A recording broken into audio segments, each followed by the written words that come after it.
What is inversion? I hope you remember I told you yesterday the definition of inversion and two types of inversion.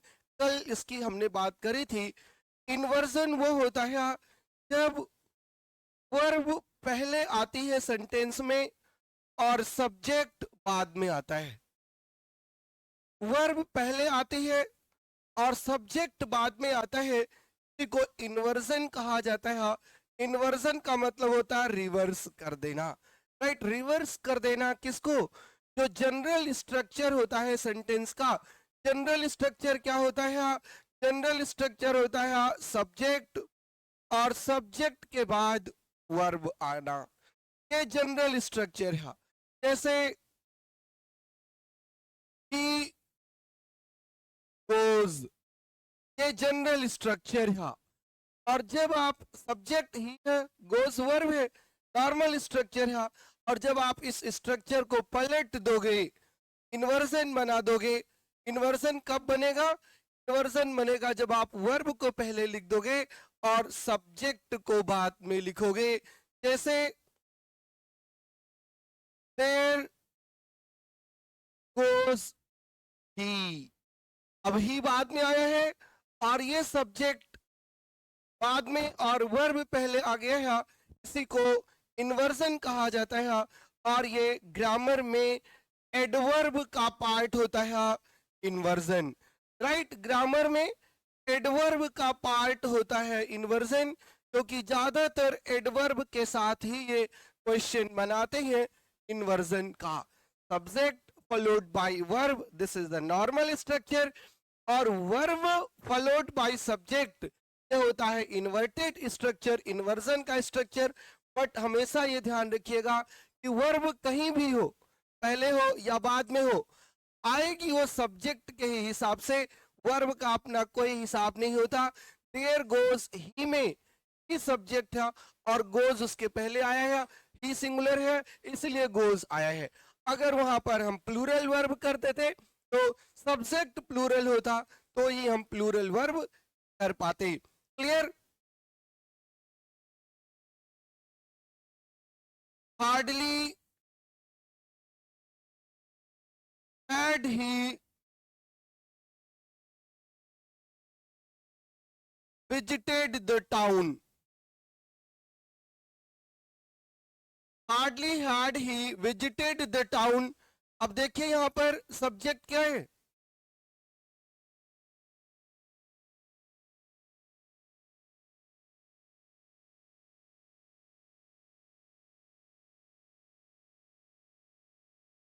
Subject यहां पर ही है और verb auxiliary verb उसके पहले आ गई है. हार्डली के साथ बाद आना चाहिए था नॉर्मल स्ट्रक्चर में, बट यहाँ पर हैड पहले आ गया है और सब्जेक्ट बाद में आया है. इसी को इन्वर्जन कहा जाता है. क्या कहा जाता है इसको? इसको इन्वर्जन कहा जाता है. आगे वाले पार्ट में देखिए, यहाँ पर सब्जेक्ट पहले और वर्ब में बाद में आई है. इट कॉट फायर, और जब वर्ब बाद में आई है तो ये इन्वर्जन नहीं हुआ है. इन्वर्जन कहाँ होता है? जब सब्जेक्ट बाद में आकर के वर्ब पहले आ जाती है. दो टाइप के इन्वर्जन होते हैं, पार्शियल इन्वर्जन और कंप्लीट इन्वर्जन. पार्शियल इन्वर्जन में क्या होता है?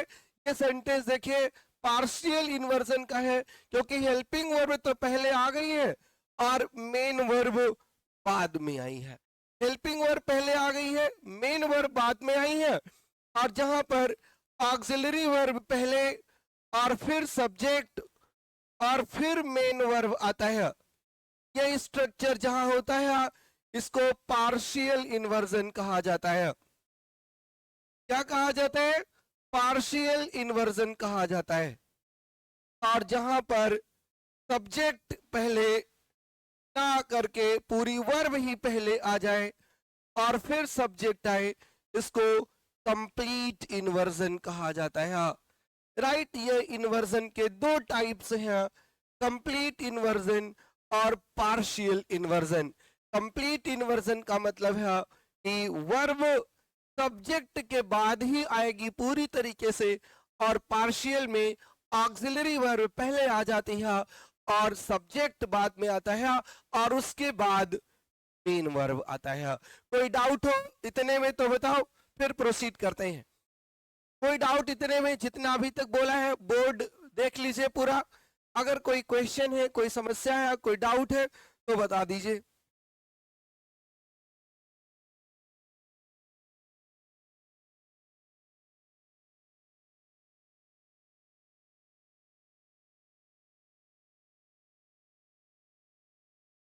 नो डाउट है, चलो।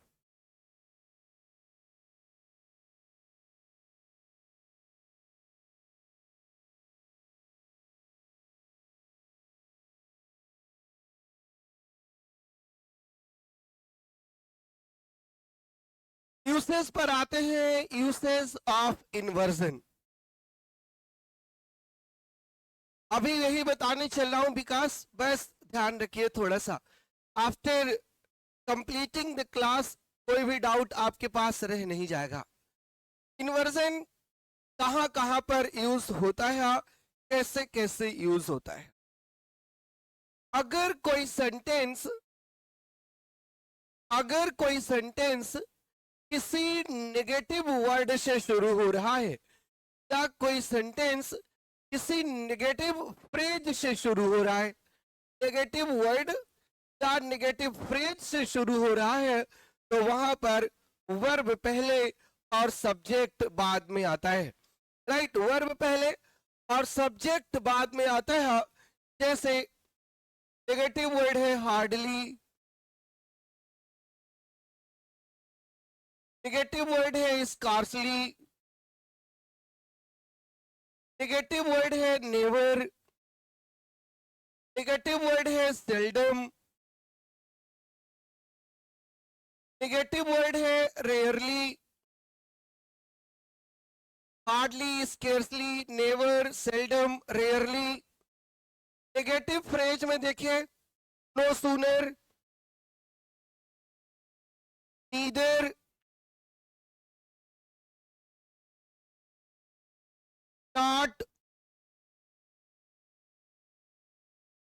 नॉट ओनली, ये सब सिंगल वर्ड्स हैं। राइट, सिंगल वर्ड है, या तो वर्ड का फ्रेज हो गया है। Hardly, scarcely, never, seldom, rarely, no sooner, neither, not only, या कोई नेगेटिव एक्सप्रेशन बन जाए, कोई नेगेटिव फ्रेज बन जाए, जैसे in no way. Right, in no way, on no condition. Right, in no way, on no condition. ये तो मैं आपको एक एक टाइप बता रहा हूं, ये सब नेगेटिव एक्सप्रेशन है। राइट, अगर किसी सेंटेंस की शुरुआत इन नेगेटिव एक्सप्रेशन से होती है तो हम इन्वर्जन को फॉलो करते हैं। वहां पर वर्ब पहले और सब्जेक्ट का प्रयोग बाद में होता है। वर्ब पहले और सब्जेक्ट का प्रयोग बाद में होता है। जैसे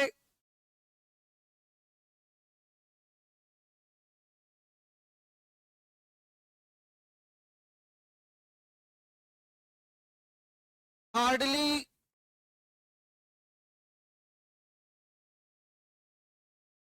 had,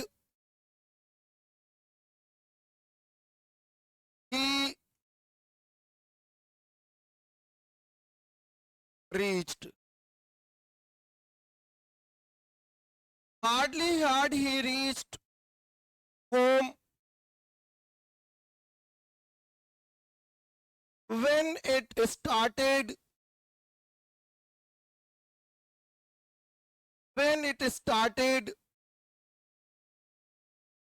raining.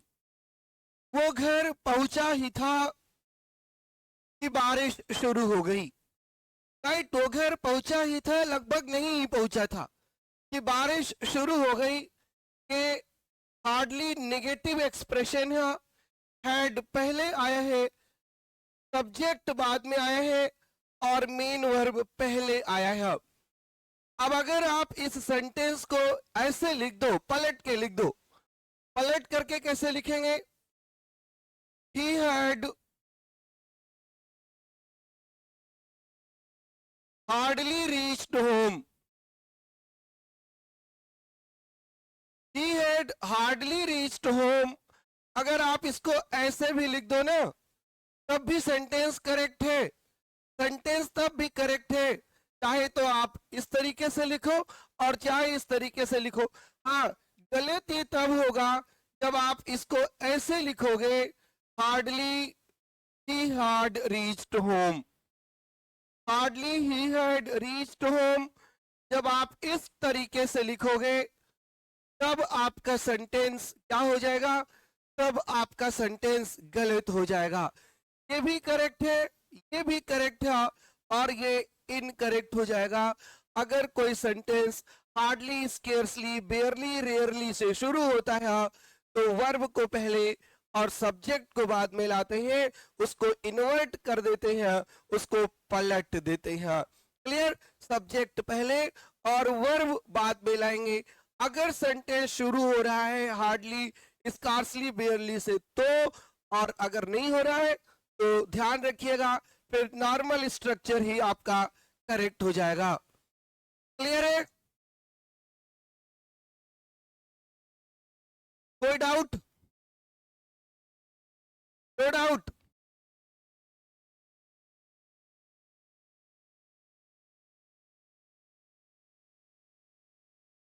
No sooner did I start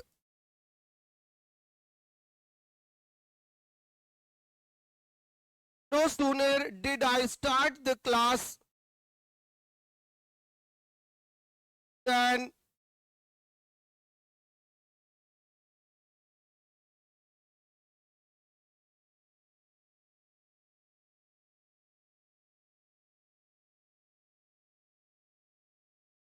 my phone rang। मैंने क्लास शुरू ही की थी, जैसे ही क्लास शुरू किया वैसे ही मेरा फोन बज गया। डिड आई और स्टार्ट। डिड क्या है? Auxiliary verb. आई क्या है? सब्जेक्ट। और स्टार्ट क्या है? Principal verb, main verb.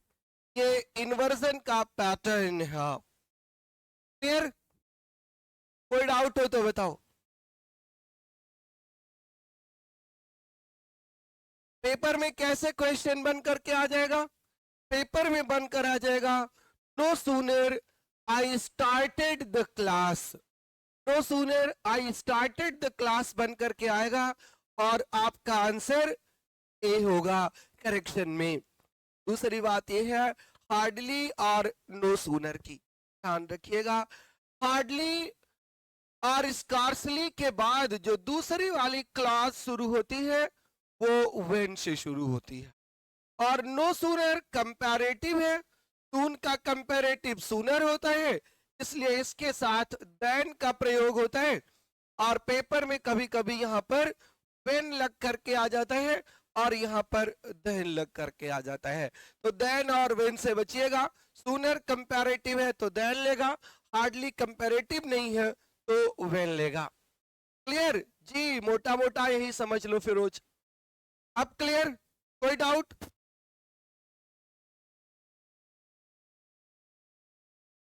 कोई डाउट हो तो बताओ।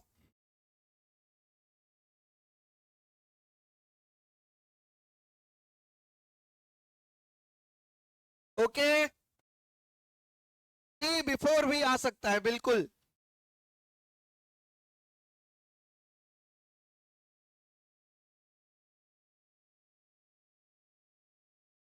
Seldom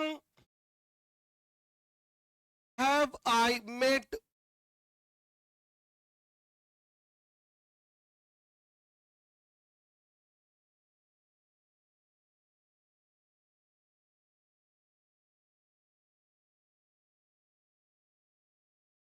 such a bright student। मैं इतने ब्राइट स्टूडेंट से कभी नहीं मिला, राइट, इतने ब्राइट स्टूडेंट से कभी नहीं मिला।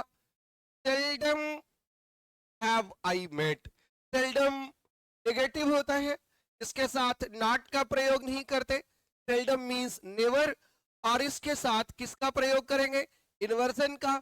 हैव पहले आया है, आई बाद में आया है।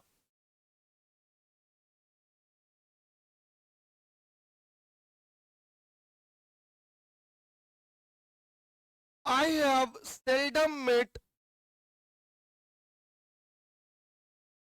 such a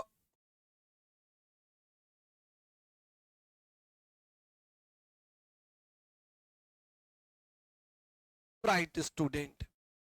अब ये एडवर्ब ऑफ फ्रीक्वेंसी हो गया है, और एडवर्ब ऑफ फ्रीक्वेंसी कहां पर आते हैं, adverb of frequency helping verb और मेन वर्ब के बीच में सैंडविच होता है, ये सैंडविच हो गया है। जब ये सेंटेंस की शुरुआत करेगा तो पैटर्न दूसरा होगा, और जब ये सेंटेंस के बीच में आएगा तो पैटर्न दूसरा होगा। Clear?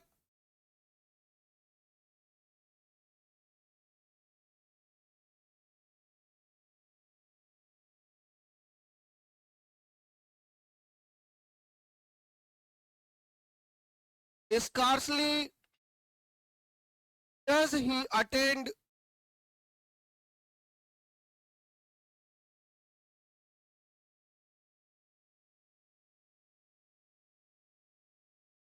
live classes,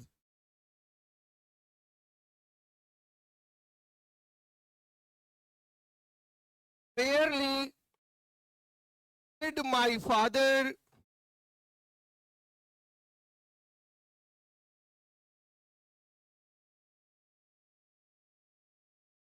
scold me, barely did my father scold me,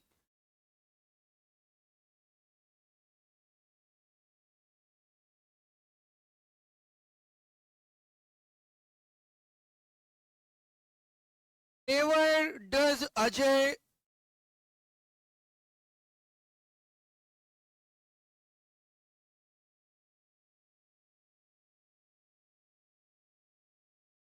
never does Ajay ask any question, Ajay कोई भी क्वेश्चन कभी नहीं पूछता है। सॉरी, कुछ एडवर्ब्स या एडवर्ब फ्रेजेस का प्रयोग जोर डालने के लिए वाक्य के प्रारंभ में होता है, और ऐसी स्थिति में वर्ब का प्रयोग सब्जेक्ट से पहले होता है, और क्रिया का सब्जेक्ट के पहले होना ही इन्वर्जन कहलाता है, राइट। क्रिया का सब्जेक्ट के पहले होना ही इन्वर्जन कहलाता है। ठीक है,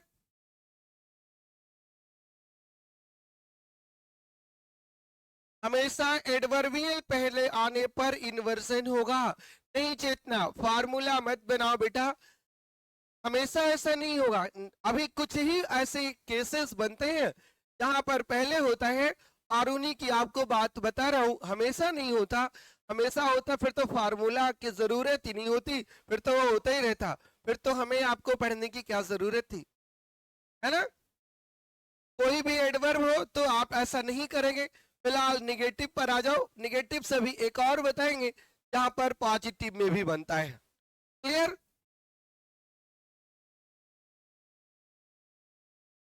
देखिए, no sooner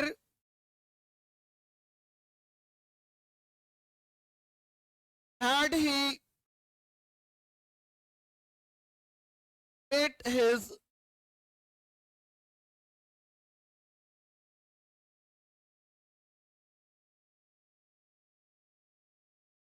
ex-girlfriend, then he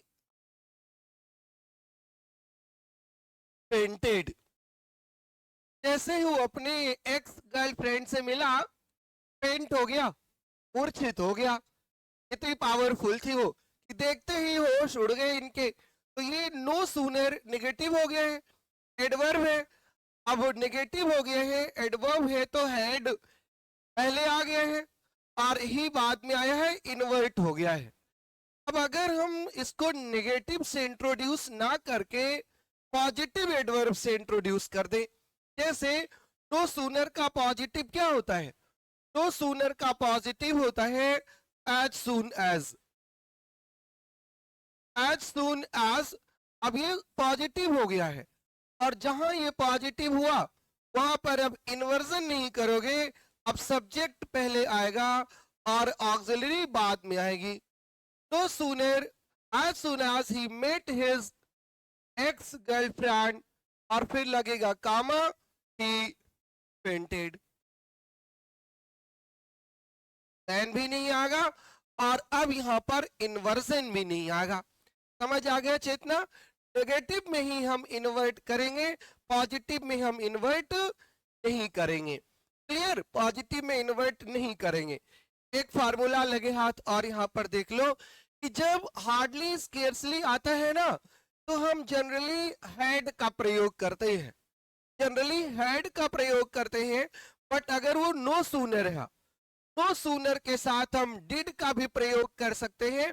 जैसे कि शायद मैंने पिछले वाले एग्जाम्पल में आपको बताया था कि नो सूनर के साथ डिड का भी प्रयोग आप कर सकते हो, ये डिड है, और नो सूनर के साथ आप हैड का भी प्रयोग कर सकते हो, वो करेक्ट होता है। बट हार्डली वाला जब फ्रेज ऐसे बनाओगे ना, तो वहां पर हैड का ही प्रयोग करते हैं। ऑलराइट, कोई डाउट हो तो बताओ। Meenakshi, any doubt?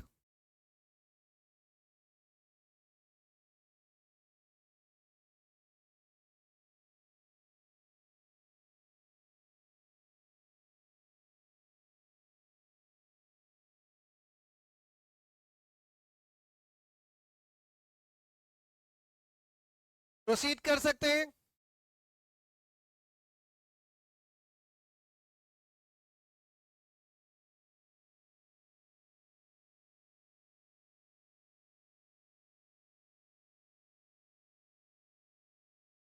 कोई सा वाला कर सकते हो हिमांशु, डिड वाला भी या हैड वाला भी, दोनों सही है।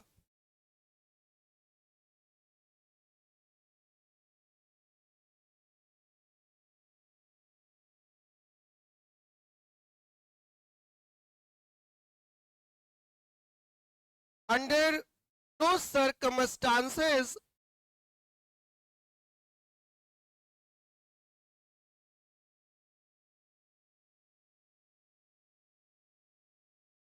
Can I call her. Under no circumstances can I call her, ये नेगेटिव एक्सप्रेशन है पूरा, है ना? ये नेगेटिव एक्सप्रेशन है, नेगेटिव फ्रेज है ये। अब एक वर्ड ही नहीं, पूरा फ्रेज नेगेटिव हो गया है नो के आ जाने से। और अगर पूरा फ्रेज भी नेगेटिव हो गया है, तो हम आगे जो सेंटेंस आएगा वो इन्वर्ट कर देंगे, वो इन्वर्जन हो जाएगा। Can I call her, I can call her की जगह पर कैन आई कॉल हर कर देंगे, राइट? इन नो वे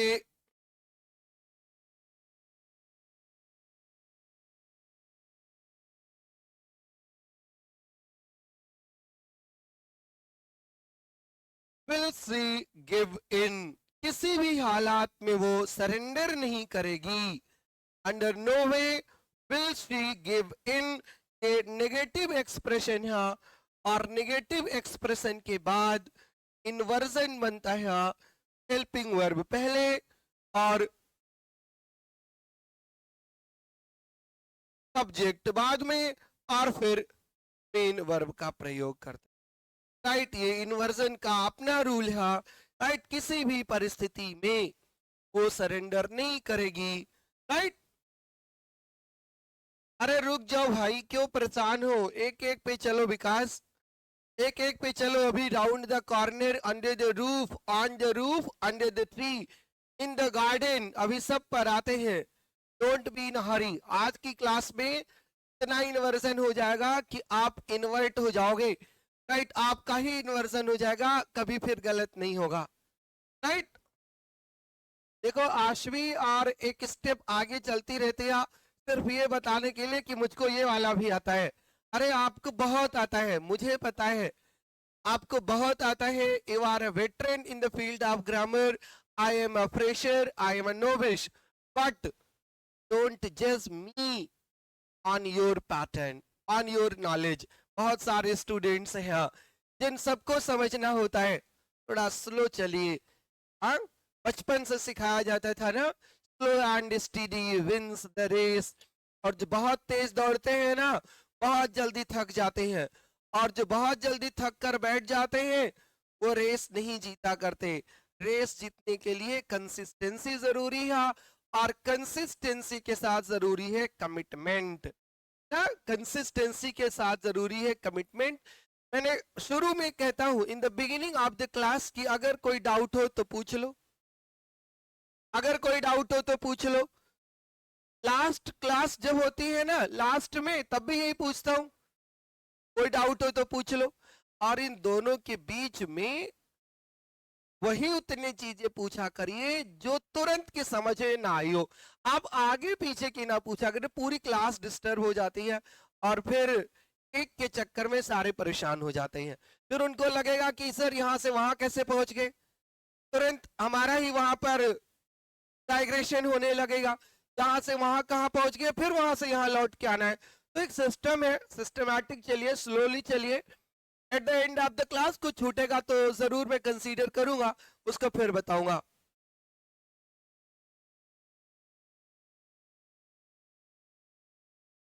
हाँ, शांति के साथ पढ़िए, चाहे अपने बच्चों के साथ पढ़िए, चाहे अपनी बीवी के साथ पढ़िए, किसी के साथ भी पढ़िए, वो पढ़ते रहिए। पढ़ना मेन चीज है बस, राइट? ये स्पेलिंग गलत लिख दिए हो विकास, डायग्रेशन ये नहीं होता। डायग्रेशन एक टाइप की लिटरेरी डिवाइस भी होती है, जहां पर हम एक मुद्दे से भटक के दूसरे पे चले जाते हैं और फिर वहां से लौट कर आ जाते हैं। ठीक है, किसी के साथ पढ़िए, कोई दिक्कत नहीं हो, पढ़ते रहिए, है ना? पढ़ाई is more important than the company of anyone. चलें, प्रोसीड करें।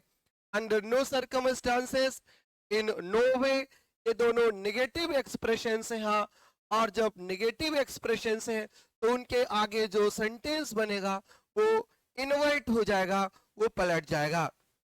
Clear?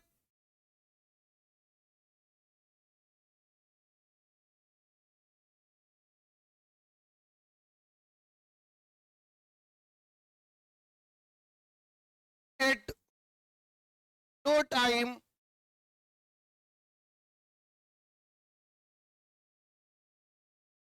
did Neeraj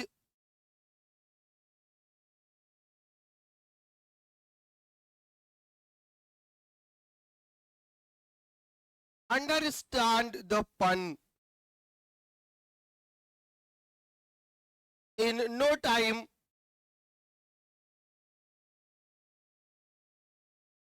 did Neeraj understand the pun. At no time, ये नेगेटिव एक्सप्रेशन है, और उसके बाद हेल्पिंग वर्ब, सब्जेक्ट, और फिर मेन वर्ब का प्रयोग दिया है।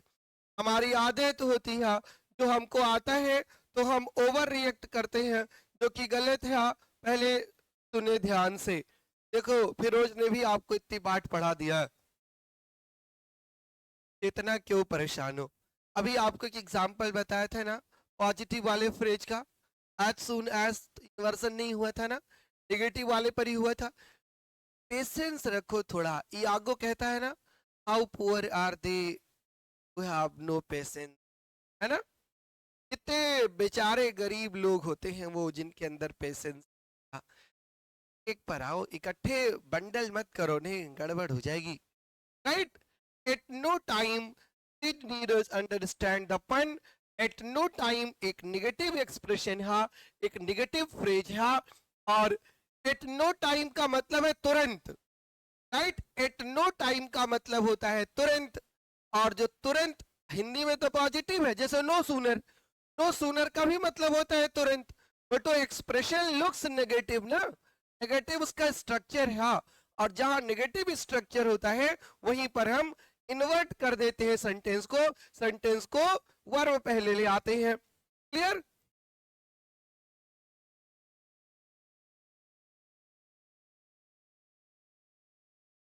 दूसरा एग्जाम्पल देखो, not only did Kavita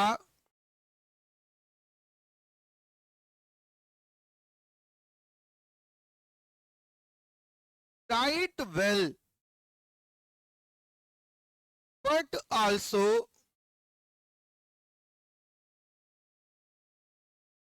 recites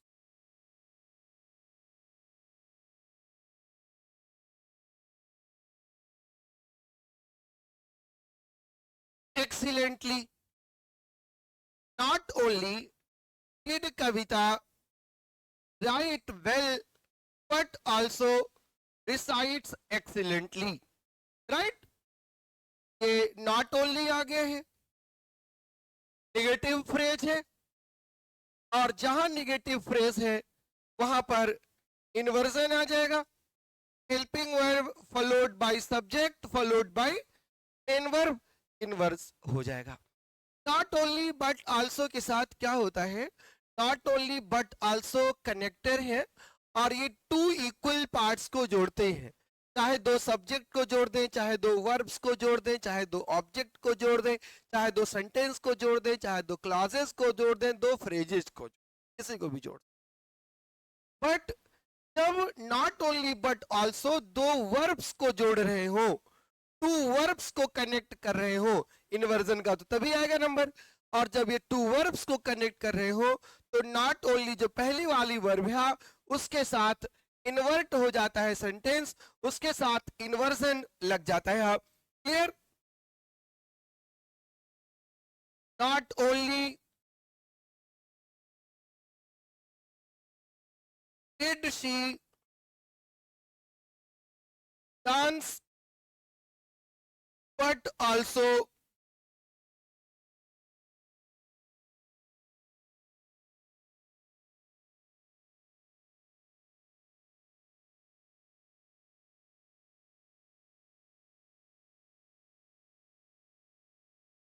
she sang या sang कुछ भी कर दो। क्लियर? ये डांस और sang जोड़ना था, एक इन्वर्ट हो गया है नॉट ओनली के साथ, और दूसरा मुक्त हो गया है उस पैटर्न से।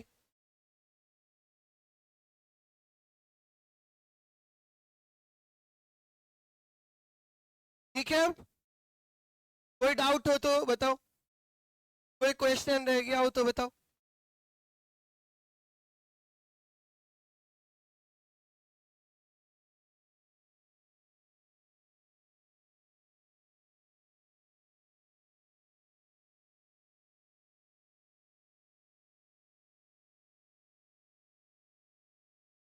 प्रोसीड करें?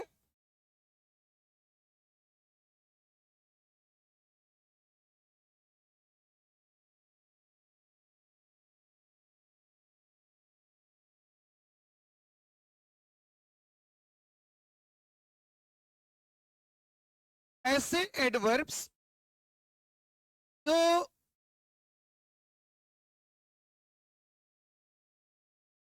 स्थान सूचित,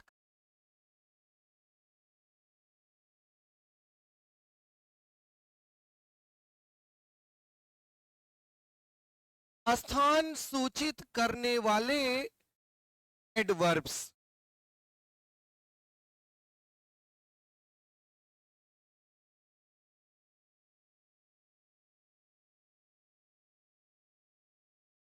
स्थान सूचित करने वाले क्रिया विशेषण। Right?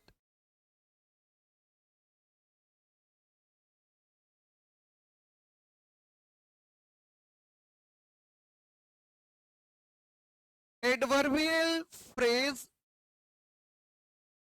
Of place.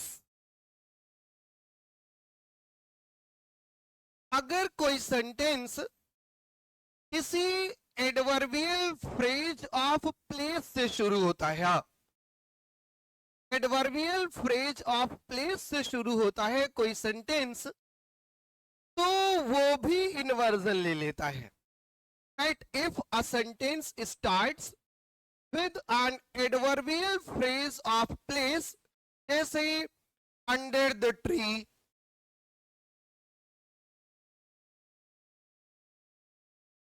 Under the tree, पेड़ बना है एक, और उस पेड़ के नीचे, अब जब पेड़ के नीचे कोई जगह हो गई, वो ये एडवर्बियल फ्रेज ऑफ प्लेस हो गया है। और जैसे पेड़ के नीचे की बात करेंगे, एडवर्बियल फ्रेज ऑफ प्लेस की बात करेंगे, जैसे आगे वाला जो सेंटेंस आएगा वो इन्वर्ट होकर के आएगा। वो ऐसे आएगा, हेल्पिंग वर्ब पहले आएगी और मेन वर्ब बाद में आएगा। Under the tree,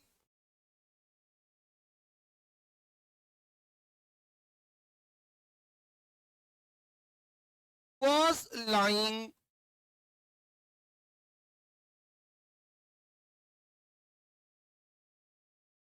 a corpse, पेड़ के नीचे एक लाश पड़ी हुई थी।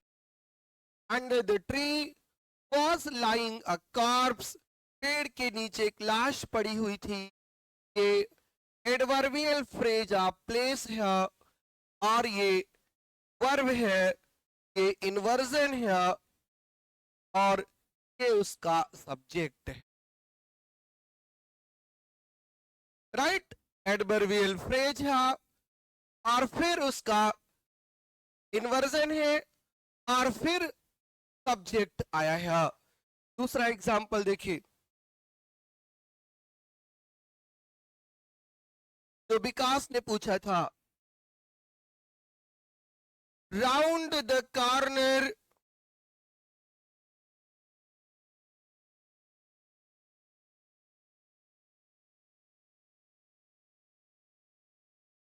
वेंट द स्नेक, एक स्नेक था और स्नेक राउंड द कॉर्नर चला गया।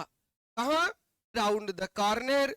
ये कविता गोथिक एक्सप्रेशन आ रहा है कि एडवर्बियल फ्रेज ऑफ प्लेस है और एडवर्बियल फ्रेज ऑफ प्लेस के बाद इन्वर्जन आता है, वर्ब आती है और उसके बाद आता है सब्जेक्ट। क्लियर? क्लियर हुआ? यही पूछ रही थी चेतना और विकास, जहां तक मुझे याद है बहुत देर से यही क्वेश्चन उनका बार बार आ रहा था, है ना?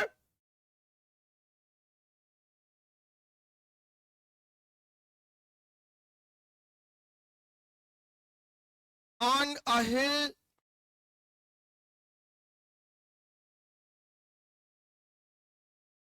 was there a cottage,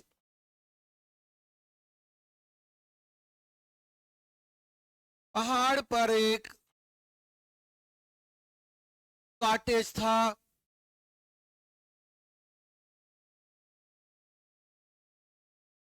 दोनों हो सकता है या एक ही हो सकते हैं, ऐसे कोई शर्त नहीं है। दोनों देखिए, यहाँ पर तो हेल्पिंग वर्ब नहीं है, सीधे वेंट आ गए, और यहाँ पर हेल्पिंग वर्ब और मेन वर्ब है। यहाँ पर सिर्फ ऑक्सिलरी है और प्रिंसिपल नहीं है, दोनों हो सकते हैं। राउंड द कॉर्नर का मतलब होता है कोने में भाई।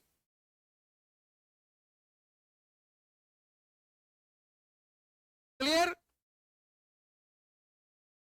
On a hill, in the valley, round the corner, under the table, outside the gate, along the southern or northern hemisphere, frontier, ये सब तो प्लेस की बात कर रहे हैं।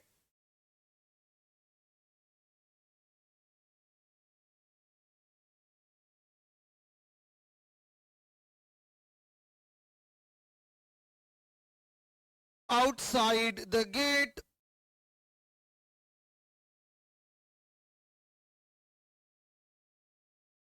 was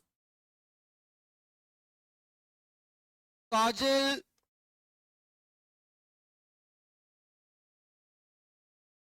waiting for me.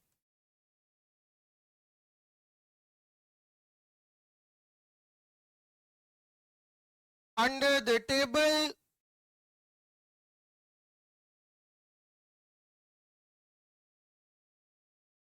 were lying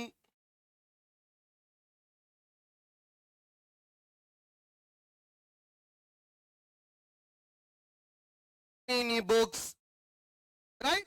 Under the table were lying many books. Under the table ये place हो गया है और प्लेस के बाद ये इन्वर्जन हो गया है. मेनी बुक्स वर लाइंग होने चाहिए, यहाँ पर इन्वर्ट हो गया है. Clear? In the valley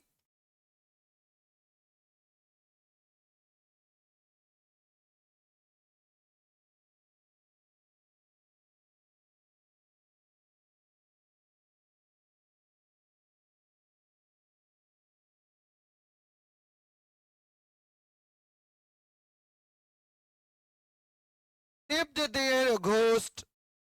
right? कौन रहता था वैली में? वैली में रहता था एक भूत. क्लियर?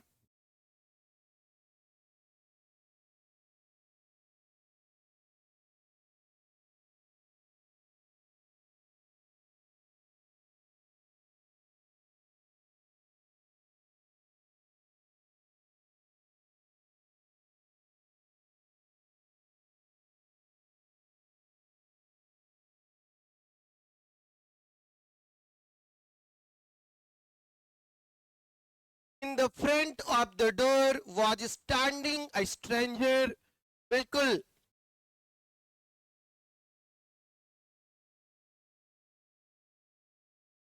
छोड़ो, तुमने तो लिखा है.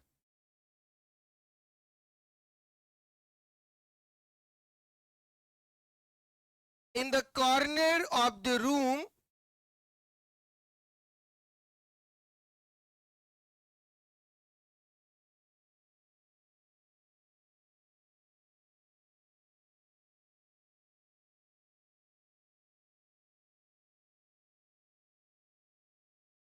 hid the robbers. रॉबर्स कहाँ छुप गए थे? कॉर्नर ऑफ द रूम में.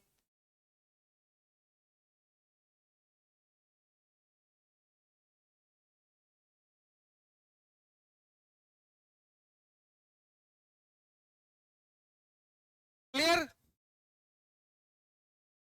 One more point. ये जनरली दो हो गए. Adverbial phrase of negative expressions और एडवर्बियल फ्रेज ऑफ प्लेसेस, जहां पर हम इन्वर्जन का प्रयोग करते हैं, जहां पर सेंटेंस को हम इन्वर्ट कर देते हैं उन फ्रेज के बाद. एक पॉइंट और अब सीख लीजिए. जनरली क्या होता है, बातचीत जब हम करते हैं कन्वर्सेशनल इंग्लिश में, छोटे छोटे सेंटेंसेस आप बोलते हो, बड़े बड़े सेंटेंसेस आप नहीं बोलते.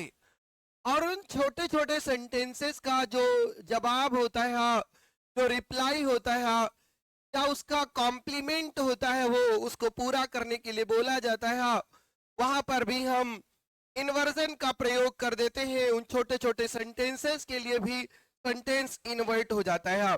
जैसे हम ये कहें कि फिरोज वेंट टू आगरा. फिरोज आगरा गया था. राइट? Firoz went to Agra. फिरोज आगरा गया था. अब इसके साथ हमको बताना हो कि कविता भी गई थी, या मैं भी गया था, या अजय भी गया था, तो ये इस सेंटेंस का वो कॉम्प्लीमेंट हो जाएगा. और जब हम ऐसे कॉम्प्लीमेंट को क्रिएट करेंगे, तो जब अब सेंटेंस आगे आएगा उसको इन्वर्ट कर देंगे. फिरोज वेंट टू आगरा, और जैसे ही इन्वर्ट करेंगे आगे वाला सेंटेंस, तो डिड आई, मैं भी गया था. ये इसी बार के पेपर में EMRS में क्वेश्चन आया था. राइट? सो के बाद डिड और उसके बाद आई आएगा. ऐसे क्लासेस में जब आप ऐसे सेंटेंसेस को कंप्लीट करोगे तब. Firoz went to Agra, so did I. Kavita cleared the exam. Kavita ने एग्जाम क्लियर कर लिया, राइट। और वही काम किसी और ने किया है तो डिड। शशि, शशि ने भी वही काम किया है, तो शो के बाद इन्वर्जन आएगा डिड और उसके बाद शशि का प्रयोग कर देंगे। Clear. Ramesh did not go to college। अब ये निगेटिव हो गया है। रमेश कॉलेज नहीं गया था, तो इसका मतलब कि आगे वाला आएगा, ये मैं कहूंगा कि मैं भी नहीं गया था, और जब मैं भी नहीं गया था तो क्या बोलेंगे?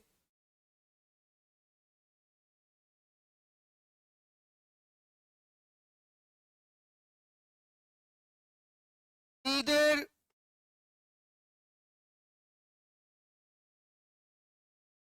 did I। मैं भी नहीं गया था, neither did I बन जाएगा, राइट। इधर पास्ट है तो उधर भी पास्ट कर देंगे, और इधर प्रेजेंट हो जाएगा तो उधर भी प्रेजेंट कर देंगे। टेंस बिल्कुल सेम रखेंगे। Clear.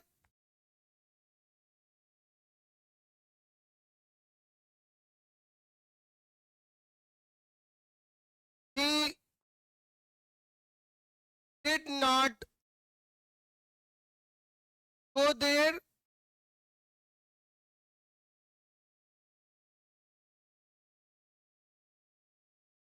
nor did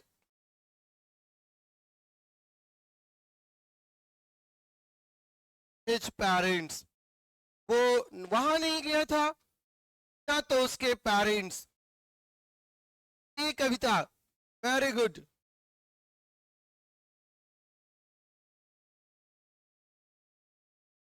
Tiwari sir is laborious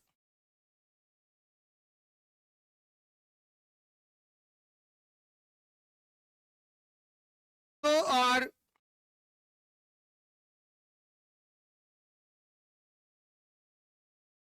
his students, right। so are his students के इन्वर्ट हो गया है।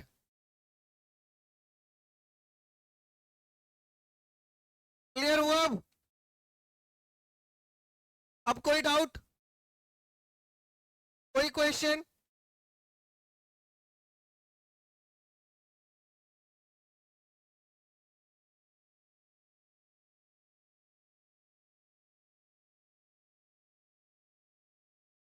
कोई डाउट हो तो बताओ।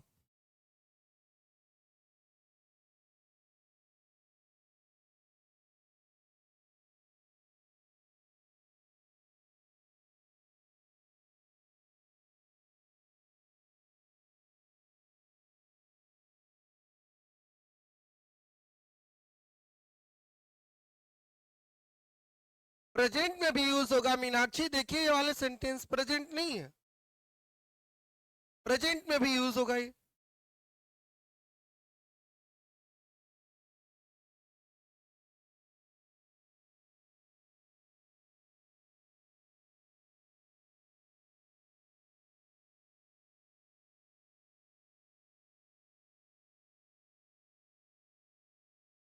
Then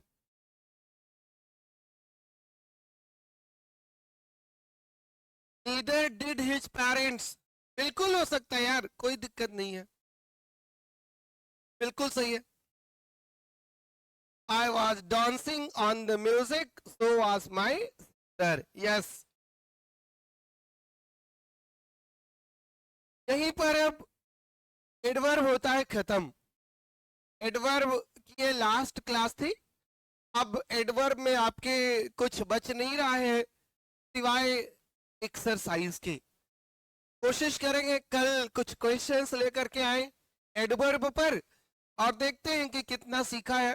तो कल की क्लास एमसीक्यू होगी। ठीक है, कल की क्लास एमसीक्यूज पर होगी एडवर्ब के, तो तैयार रहिएगा। पूरे जितने भी वीडियोस हैं करीब 10 तो हो ही गए होंगे, उनका रिवीजन करिएगा और रिवीजन करके फिर देखते हैं कि कितना आपने सीखा है। क्लियर? चलिए, thank you so much, all the best, good luck.